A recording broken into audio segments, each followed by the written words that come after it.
Hey everyone, and welcome back to my YouTube channel. This is the Softcore Bunny, and as you can tell from the title of this video, today I'm going to be showing you guys how I create repeating patterns in order to make my custom fabric. I did a poll on Instagram asking you guys what you would like to see from me on my channel. A lot of you asked how I create my custom fabrics, and so I figured that would be a good one that requires me to not get ready, and I love that. So for the sake of time, I've already pre-created all of my images that will go on the fabric, and I've already transferred them to PNG format. If you don't know what that is, it just means there's no background, so I can place this anywhere and it will appear almost like a stamp. So when you first go onto any website, for example, I use Spoonflower or Joann's. It really depends. I feel like the prices are pretty comparable and the quality as well. So the software I'm using today is Procreate. I have it on my iPad. I love it. It's super user-friendly. We're going to go ahead and create a new canvas. And your canvas is going to be 26.6 inches by 26.6 inches. And I'm doing this because the image size that you're going to want when you go to Joann's or Spoonflower's website is 26.6. So that way we know exactly how big of a frame we're able to work with. So I'm just going to go ahead and open up mine that I already created. And so you can see this is the square that we will get to work with. So as you can see, I'm just creating a couple PNG images so that I can later place them wherever I want. So enjoy this little clip for a second. In the meantime, I want to thank you all so much for entering my giveaway. I cannot believe the amount of comments. I think there was almost 200 comments, lots of shares, those of you who shared for extra entry. I appreciate you guys so much. I really honestly can't believe that I get to create, and I just like that's my job. It's something I wanted to do for so long, so it's so cliche, but I literally feel like I need to pinch myself because I just can't believe that it's finally happening for me. A lot of you often ask like, oh, how did you get started, or how can I get started? And I truly just do it. If you're even on the fence about deciding to try sewing or try making your own fabric or anything like that, I think you should just try, because literally anything that I have wanted to do, it's scary at first to try, but once I did it, I am always happy I did it and always wish that I would have done it sooner. That's like my only regret. Okay, so here you will see some PNG files of the images that I want to use for this fabric. So let's go ahead and put this one. And you can see, since it's a PNG, you can move it however you want. You can make it smaller, bigger, put it anywhere. And also there's this little snapping button down here where you can turn magnetic on or off, and that just allows you to freely see. It doesn't like snap into place anymore. I'll show you later on when snapping is important. But for this part, genuinely the placement of the images, I like to have it off, because then I just have the freedom to adjust it exactly where I want it. Something to note too, I'm not sure what it is with other programs, but I know with Procreate, the amount of dots per inch with the 26-inch canvas, you're only allowed to have 4 layers. So because of this, I'll have my background layer. We can actually just get rid of this, but we can combine these into one layer. That way, because I'm wanting to have more than 3 images, that way I can now add more. So then once you've combined all those onto one layer so that your program you're working with is happy anyways, if you wanted to move them so you can see they're all in one layer, they're all going to move. So what you would do, for those who aren't familiar with this program, this little ribbon looking button, you can then select which one you want to move, and now just that one will move. And you can do that with the rest. However, once you hit this button, if you hit it again, the whole thing's going to move. So you can just go in and individually select which ones. Make sure you get the whole thing, because as you can see, it got clipped off right there. The one thing you want to do with creating a repeating pattern is you do not want your images to be cut off, because then the whole image won't be there when you go to repeat it. So I generally like to create this little like 5 dice pattern. So it's at this point that you would want to decide what your background color is going to be. You also always want to keep in mind that when it comes to printing fabric, sometimes the manufacturer, the colors won't be true to what they are when it shows up. So I definitely recommend, if you're really wanting to make sure that it actually looks like the image you created, there's always the option to order a sample first before you buy like an entire yard of it. I think I like this. I'm going to go ahead and put a few things in the background that are a little bit lighter just to dress it up a bit. You don't have to do this, obviously. So to do that, I'm just going to create another layer, put it underneath the images, but on top of the background, and I just want them to be white.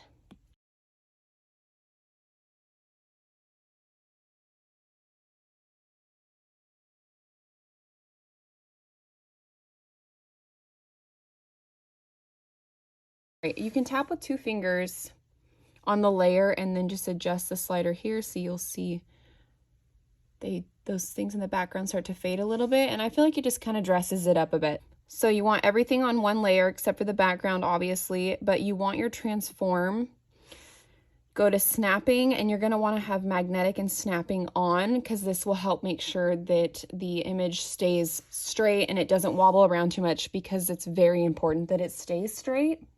So now that we have our image like this, we're going to slide and we're going to duplicate it so that we have 2 of the same exact things. We're going to choose one of them, hit transform, and we're going to slide it all the way over. Make sure you're not moving it around too much.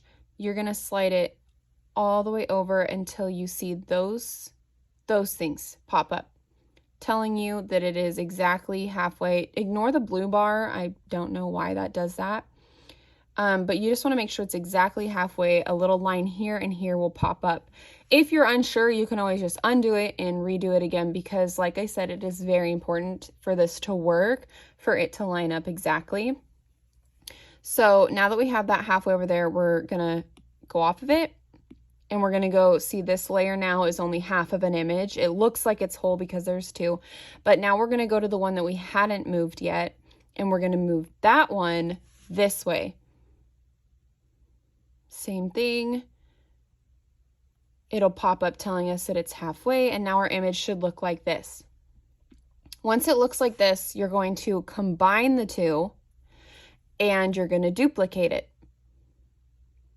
So now there's 2 images again. So now you want to take one of the layers and we're going to move this one down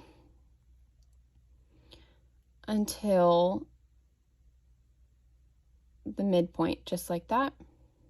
Oops, I don't think that one was perfect. Like that. And then we're going to take our top one and we're going to move that one up.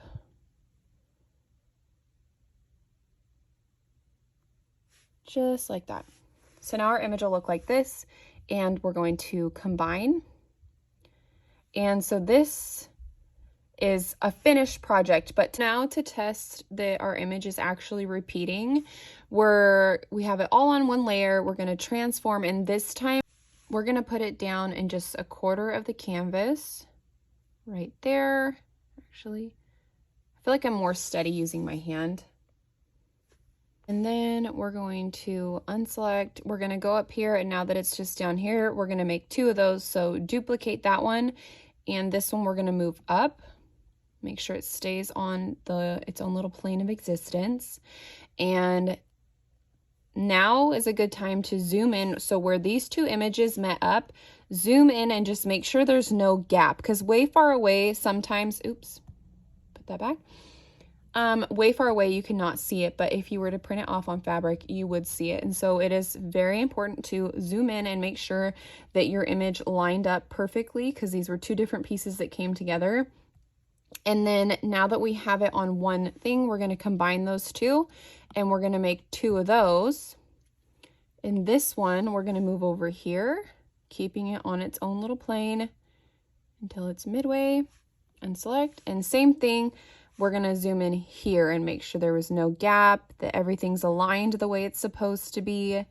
And it works pretty great, honestly. So I'm happy with it. And at this point, we would combine it to be just, oops, We're going to combine it to be one layer. So this would be the layer that this would be the image that you would then upload to your website. So once we have it like this, hit this little gear, share, and you can save this one as a JPEG. So we're going to save it. So now that we got our image saved, I have you guys, we're looking at my computer screen now. We're on the Joann's website and we're going to go to Customizer. Get started, create one-of-a-kind fabric, get started, blah, blah, blah. Basically, just make sure you're not doing any copyright infringement. As you can see, I have a little Death Note fabric and the Winnie the Pooh bunny I've been talking about. I'm super excited about that one. Anyways, we're going to upload our image now. So then we're going to select our file that we created together, open. We're going to agree that this isn't copyright, and I'm just going to title it Boy Tears. Next, sometimes I notice that image is black, just ignore that.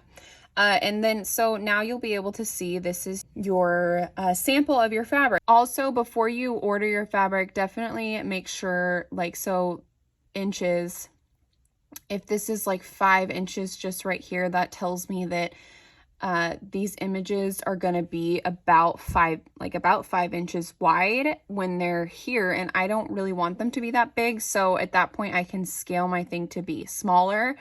You can scale it down quite a bit. It's just if your image isn't the right size, you might have difficulty scaling it up. But I think this is better. This will mean that the images are about 2 inches big, which is what I like, because then it's perfect for my bunny's feet for an image to sit right there in the center. That's usually what I like to do. Now, once you saved, you can choose whether you want a sample or a yard, and you choose which fabric. I personally love the brushed knit. It has a little bit of a stretch to it, and it's soft without it being too furry that you can't see the image. So I normally will use that or just your normal cotton, and then select your quantity, add to bag for shipping. So the giveaway winner is Miss Kayla. Her Instagram name is pure_peachy147, and you will have 24 hours. I'm going to message you on Instagram, but you'll have 24 hours to claim your prize if you haven't responded to my message or seen this video. If you do see this first, go ahead and message me, and you are going to get a free bunny as well as some other goodies from my shop. So congrats to you, girl. Thank you all for waiting a month for me to get this out and giving everyone a chance to win. If you didn't win, obviously I plan to do lots of giveaways in the future. I just want to get through these Halloween bunnies I have going out today, and then I will start planning my next giveaway. So that being said, I hope you guys enjoyed the video. If you found it helpful, go ahead and leave me a comment down below. If you have any questions, I'm always answering emails and messages on Instagram, and I'm always here to help. So I hope you guys have a wonderful weekend, and I can't wait for you guys to see what else I have to come. I have so many ideas, and I love you all so much. I hope you have a wonderful day.